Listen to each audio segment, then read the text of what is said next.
Telugu Desam party ఒక ఫోటోని మాత్రం వైరల్ చేస్తుందండి. తెలుగుదేశం పార్టీ ఒక ఫోటోని, ఒక పోస్ట్ని వైరల్ చేస్తుంది. ఆ ఫోటోలో ఏముందంటే కనుక జగన్ గారు గొడ్ల పట్టుకుని ఉన్నాడు. ఇలాగ తెలుగుదేశం పార్టీ పెట్టిన ఫోటోలో జగన్ గారు ఇలా గొడ్ల పట్టుకుని ఉంటాడో, ఆ గొడ్ల పట్టుకుని ఈ పక్కనేమో నాడు, ఈ పక్కనేమో నేడు అని క్రిమినల్ పార్టీ అని ఒకటి టైటిల్ పెట్టి జగన్ గారి గొడ్ల పట్టుకున్న ఫోటోని టీడీపీ కూటమి ప్రభుత్వం విపరీతంగా వైరల్ చేస్తుంది. ఆ పోస్ట్ని ఏంటంటే, ఇప్పుడు నాడు అని అన్న దాంట్లోనేమో బాబాయిని గొడ్డలతో నరికి గుండిపోటు అని ప్రచారం చేశాడు. ఇలా గొడ్ల పట్టుకున్న ఫోటోతోటి బాబాయిని గొడ్డలతో నరికి గుండిపోటు అని ప్రచారం చేశాడు.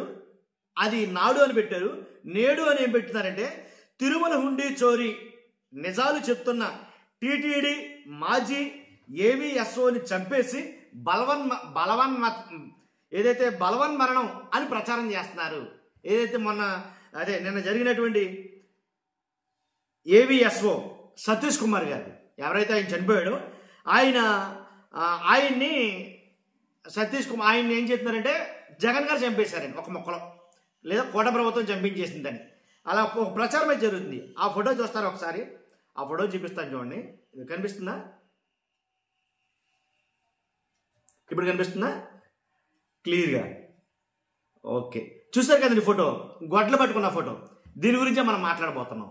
ఇప్పుడు గుమ్మడికాయ దొంగలు ఎవరంటే మీరు భుజాలు తడుకుంటారు ఎందుకు? వైసీపీ వాళ్ళు అంటున్న మాట, గుమ్మడికాయ దొంగ ఎవరు అంటే కనుక మనం భుజాలు తడిగేసుకుంటామంట. దేని గురించి ఏంటో మాట్లాడదాం. ఫస్ట్ అయితే లైక్ చేయండి, నిజాలే మాట్లాడుకుందాం, పార్టీలకు అతీతంగా. పార్టీలు మనకు వద్దండి, నిజాలు ఉన్న మాటలు మాట్లాడుకుందాం, నిజాలు మాట్లాడుకుందాం. ఖచ్చితంగా ఫస్ట్ అయితే లైక్ చేయండి, అందరికీ తెలియాలి ఇన్ఫర్మేషన్. తెలియాలంటే మీ బాధ్యతగా లైక్ చేయండి. లైక్ చేస్తే ఎక్కువ మందికి ఇన్ఫర్మేషన్ షేర్ అవుతుంది. కొత్తగా మన ఛానల్ ఉంటే, మన ఛానల్ చూస్తే పక్కాగా సబ్స్క్రైబ్ చేయండి. మీ అమూల్యమైన అభిప్రాయాన్ని కామెంట్ రూపంలో తెలియజేయండి. ప్రతి ఒక్కరు మీ అభిప్రాయాన్ని కామెంట్ రూపంలో తెలియజేయండి. ఎందుకంటే ఇప్పుడు ఇరుక్కించబోయి ఇరుక్కుంటున్నారేమో అనేది నాకు అనిపిస్తుంది. ఏదైతే టీడీపీ ప్రభుత్వం ఇరికించబోయి ఇరుక్కుంటుందేమో అని అనాలి. ఎందుకని, ఏదైతే ఈయన చనిపోయిన వెంటనే మాజీ ఎవరైతే ఏవీఎస్ఓ సతీష్ కుమార్ చనిపోయిన తర్వాత, అంటే ఆయన హత్య చేయబడ్డాడో లేదా ఆత్మహత్య జరిగిందో, మొత్తానికి అది జరిగిన తర్వాత వెంటనే వైసీపీ వాళ్ళు కొన్ని మాటలైతే మాట్లాడారు. ఖచ్చితంగా దీని మీద మాకు అనుమానాలు ఉన్నాయి, ఈ మృతి వెనక మాకు అనుమానాలు ఉన్నాయి అని వాళ్ళు మాట్లాడటం జరిగింది. వాళ్ళు మాట్లాడితే ఏంటో తెలియదు కానీ దాన్ని డిఫెన్స్ చేసుకునే విధానంలోనో లేకపోతే దాన్ని అడ్డుకోవాలనే ఉద్దేశంతోనో మొత్తానికి ఎలాగైతేనండి లేనిపోయింది ఇరుక్కున్నారేమో అని చెప్పాల్సి వస్తుంది. ఎందుకంటే మీరే చంపేశారు అంటే అర్థం ఏంటి? అసలు ఎవరన్నారు మీరు చంపారని? వాళ్ళకు అనుమానాలు ఉన్నాయని అన్నారు. ఫస్ట్ చనిపోయిన తర్వాత ఫస్ట్ వచ్చింది ఏంటంటే, ఆయన శైలజానాథ్ గారు ఎవరు అనుకుంటాం, వైఎస్ఆర్సీపీ, ఆయన మాట్లాడినట్టున్నాడు. చనిపోయిన వార్త తెలిసిన వెంటనే ఆయన ప్రెస్ మీట్లో మాట్లాడాడు. మాకు చాలా అనుమానాలు ఉన్నాయి, ఎలా జరిగిందో ఏంటో, ఇది హత్య ఆత్మహత్య అనేది క్లియర్గా తెలియాలి, బాగా ఉన్నతమైనటువంటి దర్యాప్తు జరగాలి అని కొన్ని వ్యాఖ్యలు చేశాడు ఆయన. ఎంతైనా టీడీపీ వాళ్ళు చంపించేశారు, వీళ్ళు చంపించేశారు అని ఎక్కడా మాట్లాడలా నేనంతా కూడా వైఎస్ఆర్సీపీలో. కానీ ఎందుకో తెలియదు కానీ వెంటనే బయటకు వచ్చినటువంటి కూటమికి సంబంధించిన కొంతమంది నాయకులు కావచ్చు, అలాగే ఎక్స్లో తెలుగుదేశం పార్టీ పెట్టిన ఈ పోస్ట్ కావచ్చు, అలాగే నిన్నటి నుంచి పెడుతున్న పోస్టులు కావచ్చు, ఏమిలే డైరెక్ట్ అటాక్, మీరే చంపేశారు అని. అసలు ఎవరన్నారు మీరు చంపారని? మీరు ఎందుకు అలాగా మీరు చంపేశారని రివర్స్ అటాక్లో ముందు లేనిపోయిందంతా గుట్టు మొత్తం బయటెట్టుకోవడం కాకపోతే అని నాకు అర్థం కాదు. ఏం చెప్తున్నానంటే, ఇప్పుడు ఇక్కడ ఏదైతే నాడు బాబాయిని గొడ్డలతో చంపేసిన అదే క్రిమినల్ పార్టీ నేడు తిరుమల హుండీ చోరీ నిజాలు చెప్తున్న టీటీడీ మాజీ ఏవీఎస్ఓని చంపేసి బలవన్మరణం అని చెప్తున్నారని. అసలు దర్యాప్తు జరుగుతుంది కదా, అసలు అధికారంలో ఉన్నది ఎవరో, అధికార పార్టీ ఎవరో? వాస్తవంగా కొన్ని మాటలైతే కనుక కొన్ని ప్రశ్నలు అయితే నేను అడగాలనుకుంటున్నాను. విచారణ జరుగుతుంది ఎవరి మీద? ఆయన మీద కదా, సతీష్ గారి మీద కదా. విచారణ చేస్తుంది ఎవరో? మీరే కదా. వైఎస్ఆర్సీపీ వాళ్ళు చెప్తున్న మాట అంటే స్ట్రాంగ్ ఎవిడెన్స్ మాట ఏంటంటే, ఏదైతే మాజీ చైర్మన్, వైఎస్ఆర్సీపీకి సంబంధించిన మాజీ చైర్మన్, టీటీడీ మాజీ చైర్మన్ ఎవరైతే ఆయన ఉన్నారో, టీటీడీ మాజీ చైర్మన్ బోమన కరుణాకర్ రెడ్డిని, ఆయన పేరు చెప్పలేదనే ఒకే ఒక కారణంతో ఏంటి ఇది జరిగింది అని అన్నారు. దానికి సమాధానం ఏంటి? ఇప్పుడు కదా మనం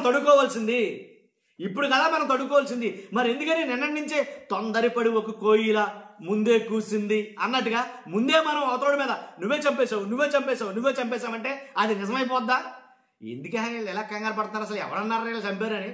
వీళ్ళ చంపారని ఎవరన్నారు? ఎవరనక ముందు నువ్వు చంపేశావంటే లేనిపోయిన అనుమానాలు ఇప్పుడు కలుగుతాయి కదా. అర్థమైంది మీకు? ఆ పెట్టిన పోస్టు ఒకసారి చదవమంటారా? ఒకసారి చదువుతున్నానండి.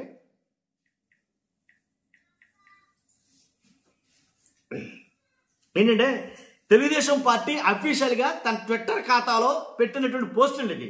ఏం పెట్టారంటే, criminal party YCP criminal politics చేస్తూనే ఉంది. నాడు బాబాయ్ వివేకానంద రెడ్డిపై గొడ్డలు వేటు వేసి గుండెపోటు అని ప్రచారం చేసింది.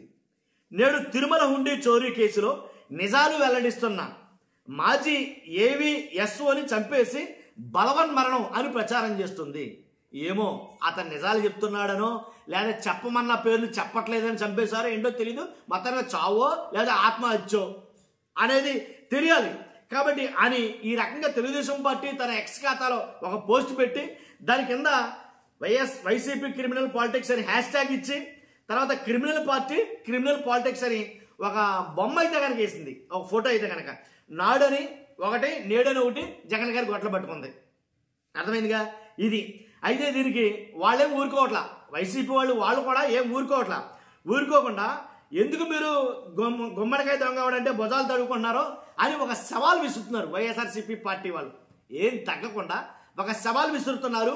వాళ్ళు చేస్తున్న ఛాలెంజ్ ఏంటంటే సవాల్ విసురుతున్నాం. వాళ్ళు అఫీషియల్గా ట్విట్టర్ ఖాతాలో పెట్టిన పోస్ట్ ఇది. వాళ్ళు కూడా సవాల్ విసురుతున్నాం.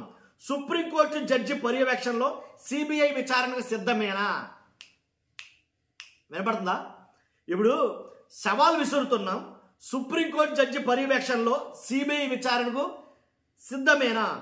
మీకు ధైర్యం ఉంటే వెంటనే నిర్ణయం తీసుకుని ఉత్తర్వులు ఇవ్వండి అని ఒక సవాల్, ఒక ఛాలెంజ్ విసురుతున్నారు. మీరు ప్రభుత్వాన్ని నడుపుతున్నారనే స్పృహ ఉందా? ప్రభుత్వాన్ని మీరే నడుపుతున్నారనే స్పృహ ఉందా? వీళ్ళంటాం కాదు, ఫస్ట్లో ఈ వీడియో స్టార్టింగ్లో నేను అన్నా అధికారంలో ఉంది ఎవరు అని. కాబట్టి వాళ్ళు కూడా అదే అంటున్నారు. నేను ఇప్పుడే చదువుతున్నాను ఇది. మీరు ప్రభుత్వాన్ని నడుపుతున్నారనే స్పృహ ఉందా? మీ చేతిలో ఉన్న పోలీసులు దర్యాప్తు కాకుండానే దాన్ని హత్యగా చిత్రీకరించి దానికి బాధ్యులంటూ తప్పుడు ప్రచారం చేస్తున్నావు. అసలు మీరు పాలన చేస్తున్నారా? బందిపోట్ల ముఠాన్ని నడుపుతున్నారా? అర్థమైనా? మాఫియా గ్యాంగ్ను నడుపుతున్నారా? మీ రెడ్ బుక్ రాజ్యాంగం కోసం నిజాయితీ పరుడైన ఒక బీసీ అధికారిని బలి తీసుకుంటారా?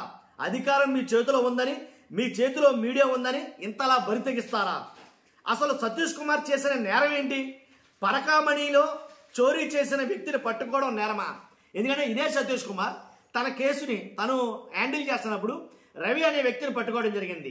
పరకామణి కేసులో కీలక వ్యక్తిని పట్టుకున్నారు అని తెలియగానే ఎవరికో ఎందుకో మొత్తానికి చెమటలు పట్టినాయి అని చాలా వార్తలు అయితే వచ్చాయి. కాబట్టి అసలు సతీష్ కుమార్ చేసిన నేరం ఏంటి?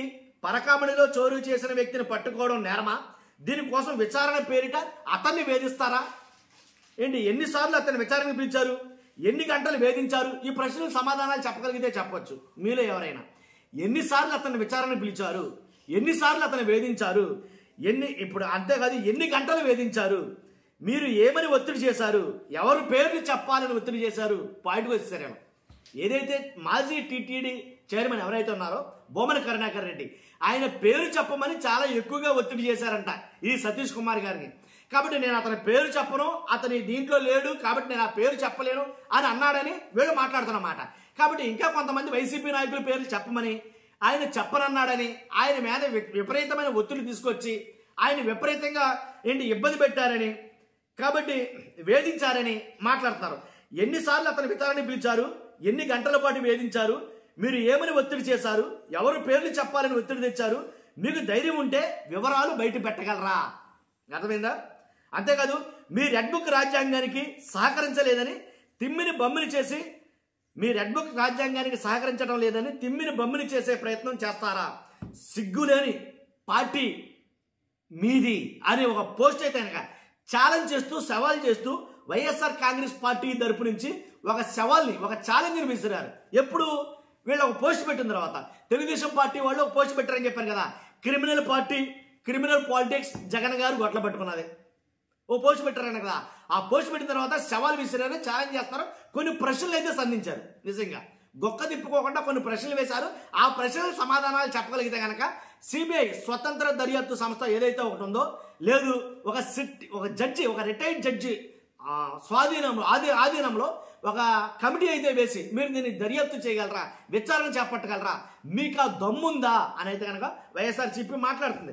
కాబట్టి అంటే విచారణలో ఉన్న వ్యక్తి చనిపోతే అది ఎవరిని అంటారు? మినిమం ఇప్పుడు ఆ పేర్లు చెప్పలేదని, వైఎస్ఆర్సీపీ నాయకుల పేర్లు చెప్పలేదని ఖచ్చితంగా అతన్ని బలవన్మరణం, అతను చంపేసి పైగా తిరిగి వైసీపీ వాళ్ళు బలవన్మరణం చేసి చంపేసి బలవన్మరణం అంటున్నారని చెప్పేసి ఓ పోస్ట్ పెడితే అది మొత్తం మాఫీ అయిపోతుందా అని అయితే మాట్లాడతారండి. ఇలా చాలా ఆ పరకామణి కేసులో నిందితుడిని పట్టుకోవడమే సతీష్ కుమార్ గారు చేసిన తప్ప, అందువల్లే ఆయన చంపేశారా? అంతేకాదు ఎవరైతే టీటీడీ మాజీ చైర్మన్ బోమన కరుణాకర్ రెడ్డి ఉన్నాడో ఆయన పేరు చెప్పలేదని మీరు చంపేశారా అని వైఎస్ఆర్సీపీ ఛాలెంజ్ చేసి మరీ ఆరోపిస్తుంది. దీని సమాధానాలు మన సబ్స్క్రైబర్లు ఎవరైనా చెప్పగలిగితే చెప్పండి. కొత్తగా మన ఛానల్ ఎవరైనా చూసుకున్నా పక్కగా సబ్స్క్రైబ్ చేయండి. ఫస్ట్ నిజాలు తెలియాలంటే మీరు లైక్ చేయాలి, మీ బాధ్యత ఇది. నాకు కూడా మోటివేషన్ ఉంటుంది. Thank you very much.